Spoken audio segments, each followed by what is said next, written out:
Salut les collectionneurs et bienvenue sur Abaka, on se retrouve pour la deuxième partie de cette vidéo. Voilà, donc accrochez-vous, c'est parti. Je te propose cette figurine de Code Vein, donc Mia Karnstein, d'un 7ème, où là, bah, c'est juste des glaciers et la nana, elle surfe sur sa queue ou que sais-je, je sais pas si c'est le cas parce que je connais pas le personnage initial, mais en tout cas j'ai l'impression que c'est ça, en forme de serpent, arme métallique, couteau, je sais pas.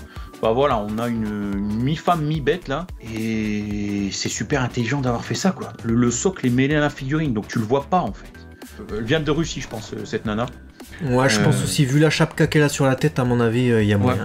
Une autre qui vient peut-être de Russie, mais je dirais ça juste par rapport à la couleur de ses cheveux, c'est ce personnage de Yosunga no Sora, Swimsuit version. Je pense que c'est pas un animé pour les enfants, mais en tout cas, très très belle figurine. Moi, j'adore en fait, je pense que vous l'avez compris, ce qui est sobre en fait. Ce qui est sobre mais beau. Il y a un esthétisme du corps dans cette figurine. C'est une figurine qui mesure 26 cm quand même.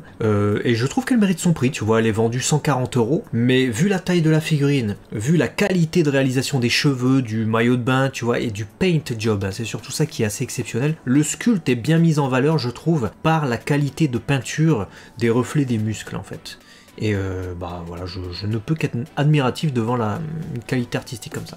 Bah, je ne peux que valider tout ce que tu viens de dire, je partage absolument tout. On va partir du coup sur une autre figurine, donc Atelier Risa, Tokoyami no Jouto Shimitsu no Kakurega, avec le personnage de Lila Decius. Figurine du coup de 24 cm, près de 18 000 yens, donc à peu près 160 €. Très énergique. Elle va te mettre un kick dans la tête, je pense, tu vas le sentir passer. Très énervé, ouais, aussi. Et je trouve que l'aspect primo-vulgaire qu'on pourrait y voir, parce que bon, très clairement, voilà, elle n'est pas, disons, habillée de la manière la plus adéquate pour faire ce type de kick normalement, mais c'est contrebalancé par la taille de ses griffes à la Wolverine, par l'effet Fire, l'ensemble de l'esprit combattant qui ressort de cette figurine. Du coup, en fait, je trouve que c'est bien équilibré et on passe de pseudo-vulgarité à quelque chose d'efficace et pas du tout en fait. Donc ça, j'apprécie. Voilà. Moi, j'aimerais bien la voir en vrai parce que je trouve qu'il y a. Tout à l'heure, je parlais de sculpte du corps avec le personnage précédent parce que c'est très vrai, ça ressemble beaucoup à quelque chose de semi-réaliste. Là, on a ça aussi sur les muscles des jambes du personnage. Alors que le visage, tu vois, il fait beaucoup plus manga, beaucoup plus typé animé. Donc je suis curieux de voir en fait en vrai, de mes yeux vus, ce contraste. Voir comment ça va rendre... Ouais, en tout cas, vu ses cuisses, parce que tu parles des jambes, elle doit frapper aussi fort que Chun-Li, je crois, la nana. Parce que, Ouais, elle me fait penser aussi à Chun-Li avec des cuisseaux pareils, là, elle te met un de ses coups. Je pense que tu sautes... Elle te met pas de coups, elle. Par contre, elle se recoiffe et je sais pas, elle se regarde peut-être dans le miroir. C'est Kato Megumi de Saenai Heroine no Sodate Kata, personnage d'un animé que j'ai vu, mais j'ai presque déjà oublié tout ce qui se passait dedans. Mais c'était joli, c'était beau, c'était amusant. Bon, il se passait pas grand-chose non plus, mais voilà, beau personnage, une pose. Voilà, simple, mais à la fois qui permet de mettre en avant la beauté du personnage, de la figurine. Mais ce qui est intéressant, c'est que c'est quand même une figurine qui est de qualité, puisqu'on est sur du 37 cm. Donc réussir à faire des détails aussi fins sur une telle taille, c'est une figurine 1/4, c'est assez rare. C'est à féliciter de la part de Goodsmile, qui en plus vend ça pas super cher, hein. C'est 190 € par rapport aux autres grandes figurines, ça va. Et là où on peut se féliciter aussi d'avoir une belle figurine, donc encore une fois une original character, Shōshu. Alors là je trouve qu'on est dans l'excellence de l'équilibre. Parce que là où de prime abord tu la vois en petite, hein, tu dis oh putain c'est chargé ça. En fait non. Alors que on était à ça, hein. On était vraiment à ça, je trouve, que la figurine soit trop chargée et que trop de détails tu le détailles. Et en fait, bah, plus tu la regardes, plus tu dis bah, en fait l'équilibre il est incroyable.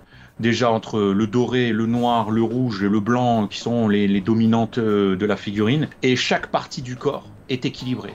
Cet énorme chapeau de paille très typique nippon, voilà. Ensuite tu vois ce tissu qui se repose sur pas les épaules justement, mais plutôt sur le coude et les avant-bras et qui tombe, voilà, le long du corps. Tu te dis ok, ça vient pas du coup gâcher sa tenue un peu pseudo maillot de bain entre guillemets qu'elle porte. C'est haut collant mais plutôt solide. Voilà, avec ces énormes bottes, limite des jambières, je crois, c'est comme ça qu'on appelle ça. Voilà, et puis ces katanas qui viennent du coup apporter aussi de la dimension en largeur et pas qu'en longueur, tout comme le chapeau. tout est dans le détail, j'adore. Tout est dans le détail, tu l'as dit, et tout est dans le détail également avec les figurines de Yulu Camp. J'ai toujours pas vu cet animé, je pense que c'est un peu un slice of life, hein, dites-nous dans les commentaires pour ceux qui connaissent. Ça doit être un animé plutôt joli avec principalement des personnages féminins, mais sans fanserve, sans vulgarité, quoi que ce soit. C'est un truc plutôt, voilà, je sais pas, dites-moi, vous savez certainement mieux que moi, mais je trouve que toutes les figurines de cette licence sont magnifiques. Et Ogaki Chiaki ce mois-ci n'y manque pas, hein, puisque elle vient en plus avec un petit feu de camp qui est allumé sur des bûches, que je trouve extrêmement réaliste. Le sac de couchage qu'elle tient dans les mains est magnifique. Après les textures, bon, je ne m'attarde pas plus dessus puisque c'est souligné par un paint qui est incroyable. Les lunettes en plus sont super bien faites. Donc une grosse réussite pour cette figurine de Yulu Camp, 21 cm, 17 800 yens, ça fait environ 150 €. Ouais, non, j'aime beaucoup aussi. En plus, ça me fait penser, il y avait une ancienne figurine de Yulu Camp, parce que t'en parlais de Nadeshiko, je crois. Comme ça, très couverte avec une écharpe, et je crois elle tenait une sorte de truc de feu. Faudrait, si je la retrouve, je la donnerai à Léo, l'image. Un tir de feu. Et en fait, on est un peu dans le même genre, et effectivement, c'est toujours des beaux bébés, donc vraiment top. Et ensuite, on passe du coup sur un elfe. Voilà, elfe Mura. Arcale, j'imagine, ça doit se prononcer comme ça, en 1/6. Donc c'est une limited edition Antenna Shop. Bah, si t'aimes les elfes, j'ai envie de te dire, je sais pas si le socle est fait d'herbe de la même manière que ce qu'on voit. Je trouve ça efficace. Voilà, on a un univers qui est assumé. Je la préfère avec son veston vert qu'on peut retirer plutôt que sans, où du coup on tombe un peu dans... Voilà, c'est tout juste parce que autant vous dire quand même que son...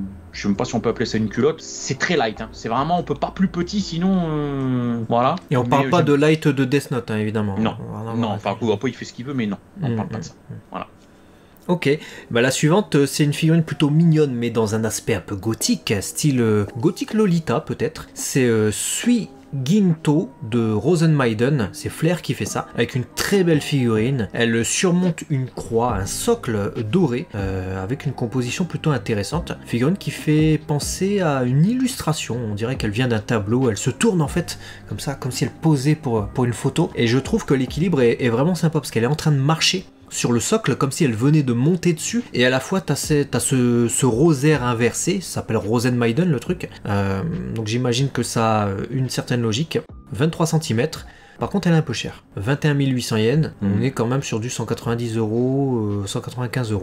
Ouais. Bon, on sent qu'il y a un peu plus de travail aussi, mais moi j'aime beaucoup aussi en tout cas. Ensuite on passe sur du ReZero avec personnage d'Emilia, qui a envie de s'attabler et de boire du thé. Donc si tu as envie d'aller boire un petit thé avec, eh ben écoute, je t'invite à le faire, sachant que dans cette série, normalement, elles sont au moins 4, hein. Vous avez le visuel qui est là. C'est sympa. J'aime bien la composition, la robe, la façon dont les habits tombent.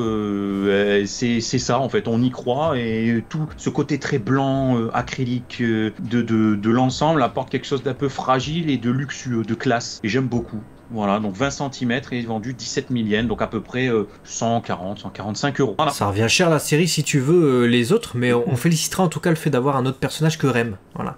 Ça franchement c'est bien. Par contre du côté de Death Bullet, je sais pas si on va féliciter le fait d'avoir que du Tokisaki Kurumi, mais j'avoue, plaisir coupable, elle est quand même dans la sélection du mois, puisque c'est pour moi la plus belle peut-être Tokisaki Kurumi de ce mois-ci. J'ai beaucoup aimé l'autre que je vous ai mentionné, mais celle-ci elle a un truc... Est-ce que c'est le mélange de couleurs noir-violet comme ça et la composition avec ce socle un peu infernal, tu vois, un peu obscur, avec une composition où t'as un bras qui part par là, l'autre qui part en haut. Je sais pas, mais j'adore. Avec un œil fermé, un œil ouvert. T'as deux têtes hein, quand même. Hein. T'as la possibilité de la mettre avec une tête œil ouvert des deux côtés. 19 cm seulement, 22 000 yens, bon sang. C'est cher. Ouais, c'est cher. Mais je pense que c'est parce qu'elle est pleine de vie en fait. C'est-à-dire que tu as les statues qui prennent une pause et tu vois qu'elles ont pris une pause, voilà, et ça va.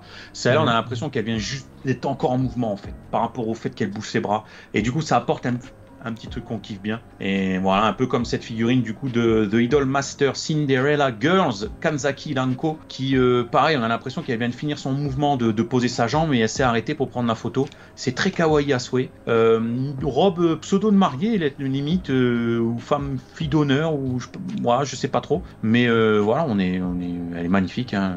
Pourtant, c'est pas les cheveux de feu, mais elle est tout aussi séduisante. On est sur plutôt des couleurs blanches, bleues, gris.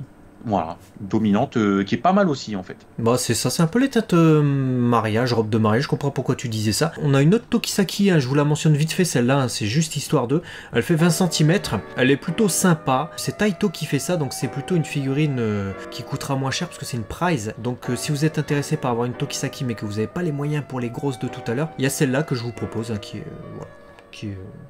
a l'air belle. Et en figurine alors où on peut vite tomber amoureux, en tout cas c'est mon cas, c'est celle-ci. Avian Romance Dream Tech. Waouh, Hakucho no Onna no Ko, elle est incroyable.